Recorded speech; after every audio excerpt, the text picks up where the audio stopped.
communities worldwide. We broadcast diverse international content from Europe, Asia, Africa, and now right here in the USA. Watch us via Roku on your smart TV. Download the Millennium TV app from the App Store to stream our shows anywhere, anytime. Millennium TV.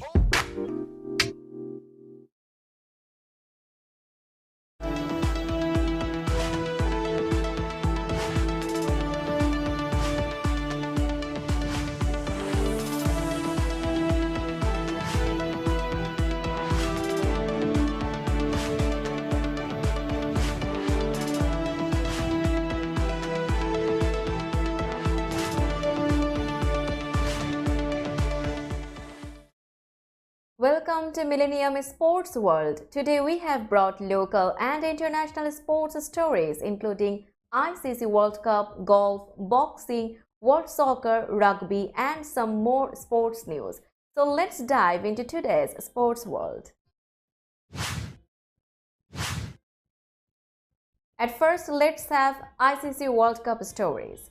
India maintained their unbeaten streak at the 2023 World Cup with a 100-run victory in a low-scoring contest against holders England, who are facing a premature exit following their fifth defeat in 6 group matches on Sunday.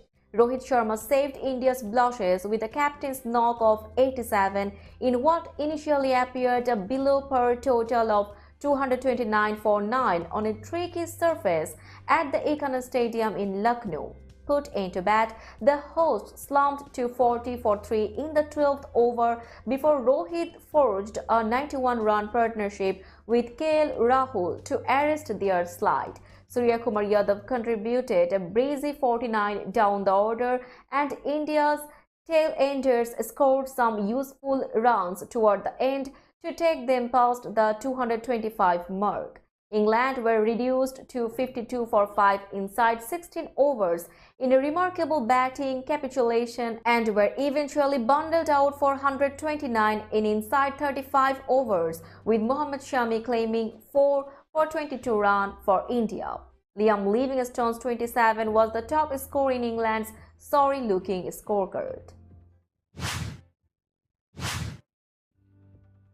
Sri Lanka's push for a semi-final berth at the ICC Men's Cricket World Cup has taken another turn with in-form quick Lahiru Kumara ruled out for the rest of the tournament. Kumara hurt his left thigh during training in Pune ahead of Sri Lanka's crucial clash against Afghanistan at MCA International Stadium on Monday and has been replaced in the squad by fellow pacer Dushmant Chamira. Chamira's inclusion was approved by the event technical committee on Sunday, and the experienced right-armer could come into contention to replace Kumara for that pivotal match against Afghanistan. While Chamira has plenty of experience for Sri Lanka with more than 100 appearances for his country, the loss of Kumara will be felt after he played a huge part in their upset victory over England in Bangalore on Thursday. Kumara picked up the key wickets of England skipper Josh Buttler and all-rounders Ben Stokes and Liam Livingstone during Sri Lanka's 8-wicket triumph and has collected 5 scalps for his country through 4 appearances at the tournament. Now let's have latest ice hockey story. American hockey player Adam Johnson, who appeared in 13 NHL games with the Pittsburgh Penguins in 2019 and 2020, has died after his neck was cut by a skate blade during a game in England on Saturday. His team said he was 29.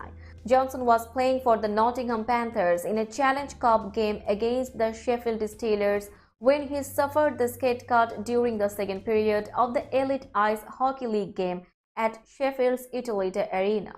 The Nottingham Panthers are truly devastated to announce that Adam Johnson has tragically passed away following a freak accident at the game in Sheffield last night, the team said Sunday. The Panthers would like to send our thoughts and condolences to Adam's family, his partner, and all his friends at this extremely difficult time. Everyone at the club, including players, staff, management, and ownership, are heartbroken at the news of Adams' passing.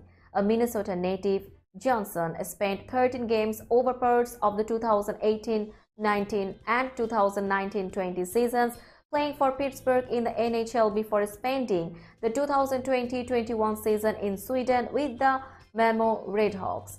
He had a goal and 3 assists for the Penguins.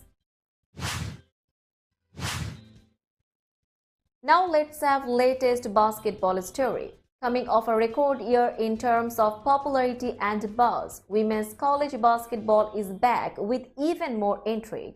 Defending champion LSU has reloaded behind Angel Reese for a run at back-to-back national titles, while Iowa's Caitlin Clark returns with the NCAA scoring record in her reach.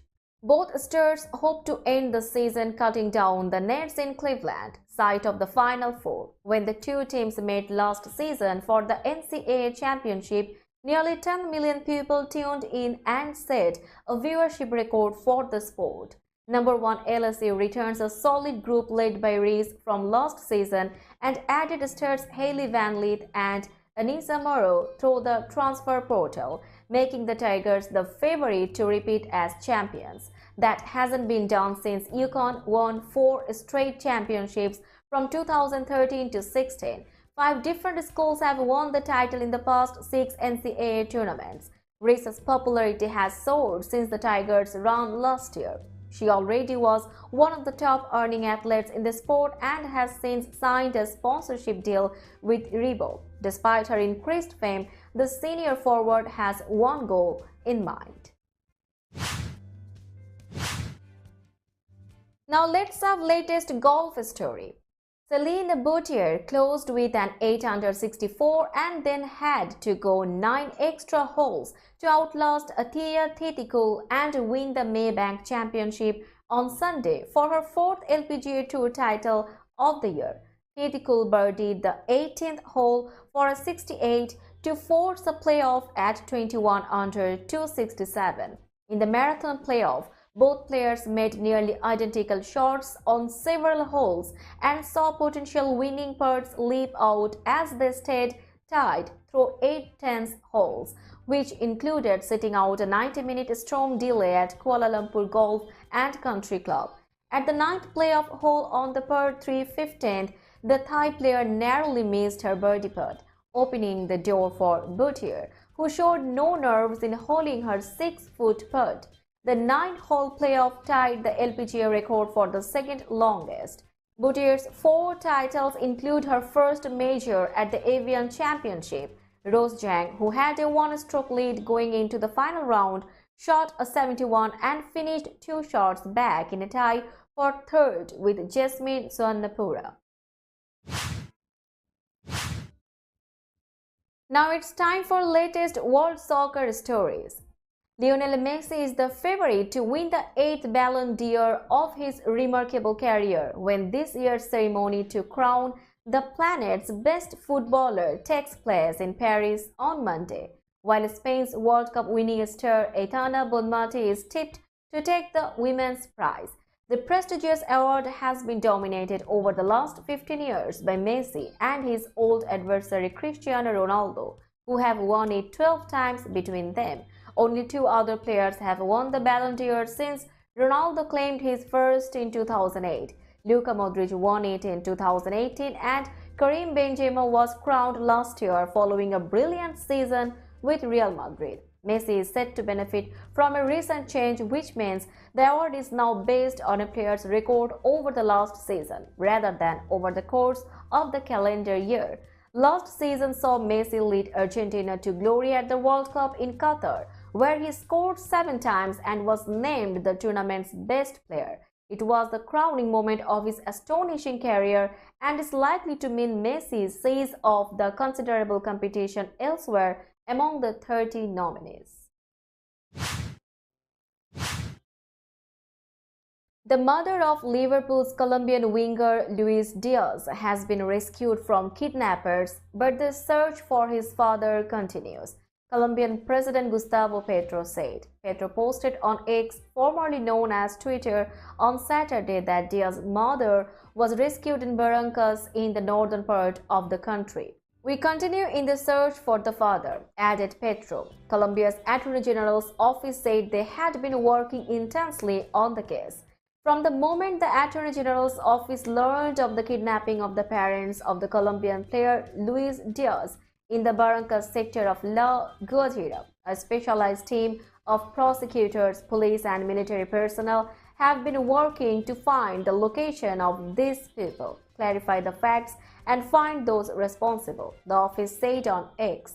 Local media reports said Luis Manuel Diaz and Selenis Merolanda were at a service station in La Guajira area when armed men on motorbikes took them. The director of the police, General William Salamanca, said he deployed intelligence agents and other police departments in the area to deal with the case. Erling Haaland scored twice as Manchester City inflicted more pain on Manchester United with a 3-0 win at Old Trafford to close within 2 points of Premier League leaders Tottenham. Haaland slotted home from the penalty spot midway through the first half and headed in a second just after half-time before setting up Phil Foden for City's third.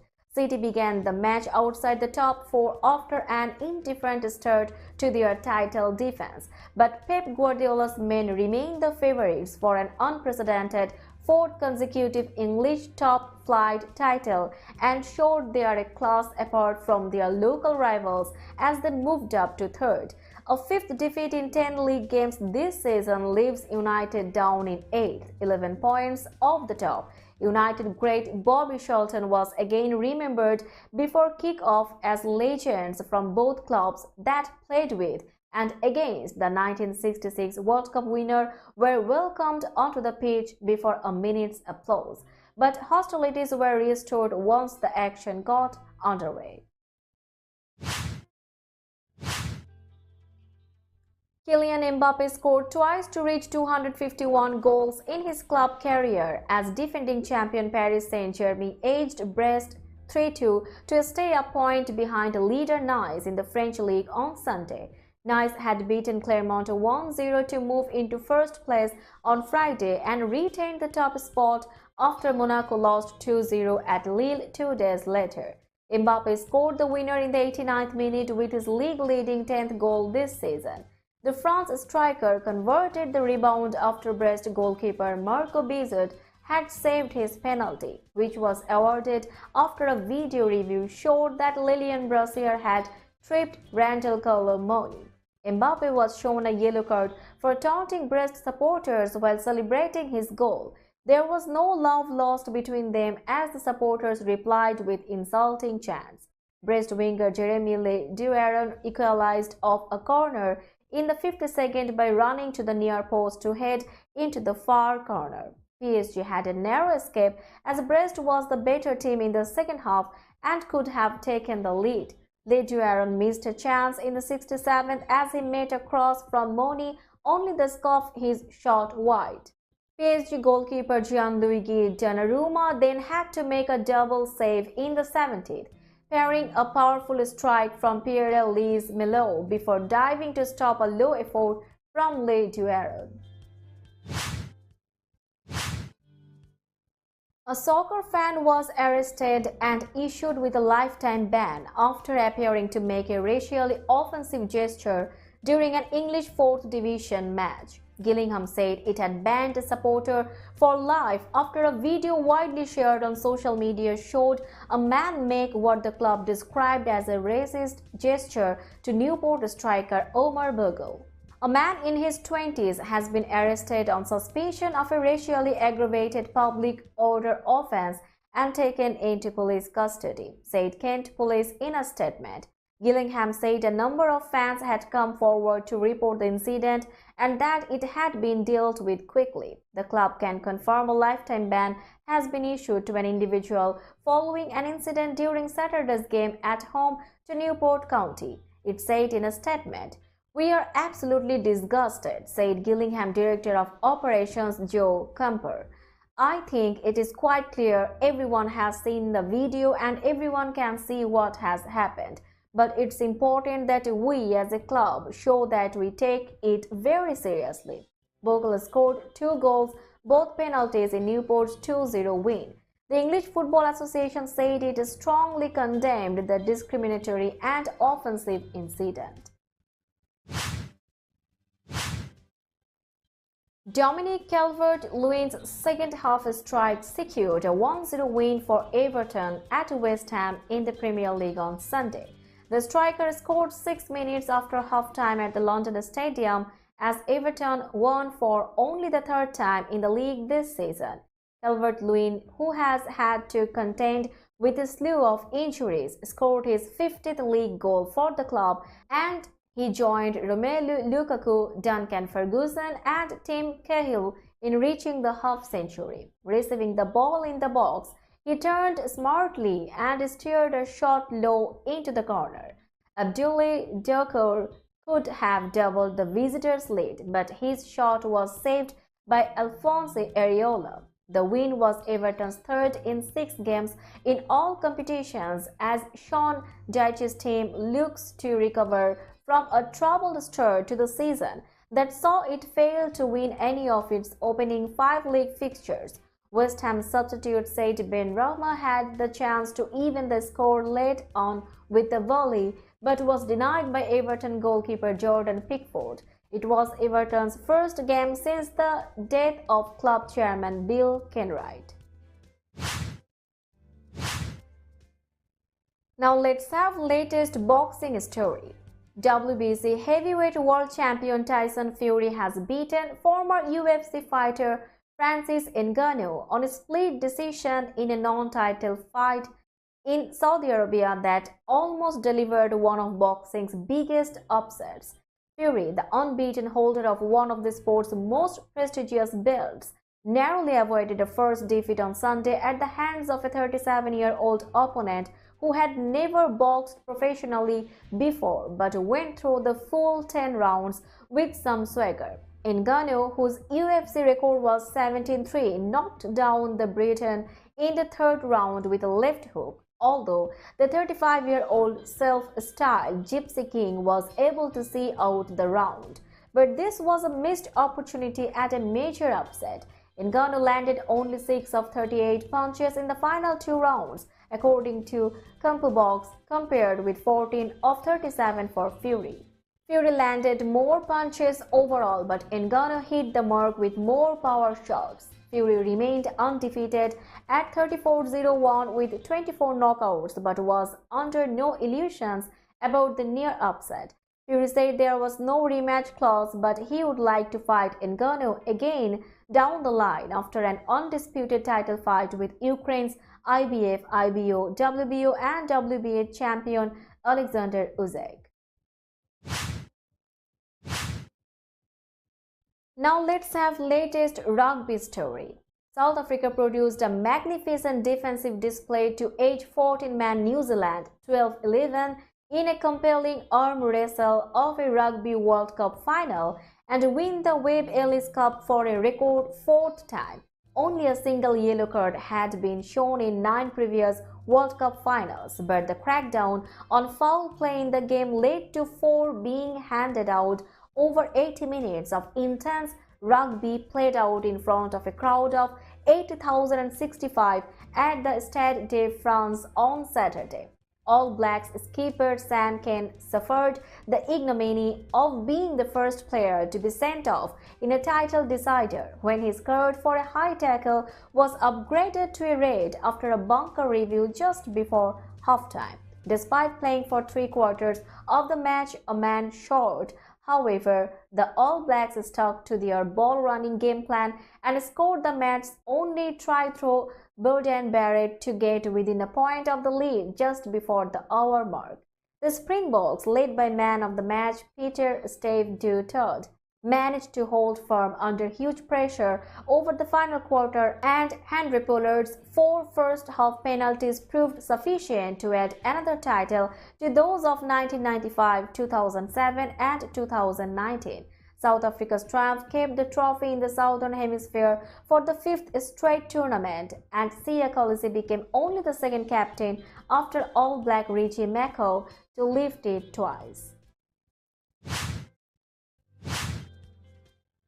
Now let's have other sports story. Spain's George Martin won a thrilling Thailand MotoGP race Sunday to close the gap on Francesco Bagnaia in the World Championship race. Italy's Bagnaia crossed the line third behind Brad Binder but was awarded second place after the South African was demoted a place for exceeding track limits. The trio had been involved in a titanic tussle over the closing laps, with the lead exchanging hands before pole-sitter Martin pipped his rivals. Bagnaia, attempting to defend his world title, has seen his championship lead cut to 13 points by Martin, who also won Saturday's sprint at the Birmingham International Circuit. Martin had won the last 5 sprint races but not fared so well in the Grand Prix. He crashed while leading in Indonesia a fortnight ago to give Bagnaia the championship lead. Then a disastrous gamble on a soft rear tire last weekend in Australia saw the Italian extend his lead to 27 points as Martin finished 5th. But the Spaniard closed the gap to 18 points with a dominant victory to Saturday's 13-lap sprint and then reduced it by another 5 points after winning the 26-lap main race by just 0.253 seconds. The riders now head to Malaysia's Sepang circuit in 2 weeks' time, with the championship duel looking likely to go to the war. The season rounds off in Qatar and Valencia next month. That's all in today's sports world. Keep watching Millennium Sports World for latest sports update. Millennium News 24 is transmitted and available to be watched free for all TVs such as Sony, Samsung, LG, Roku TV, Amazon TV and Apple TV, and also in all European countries and Australia, available with Sky Network, Worldwide Jago TV, Radiant IPTV, Worldwide Jago BD Network and Horizon Satellite globally. Stay connected with us for all types of informative and entertainment program. Thank you.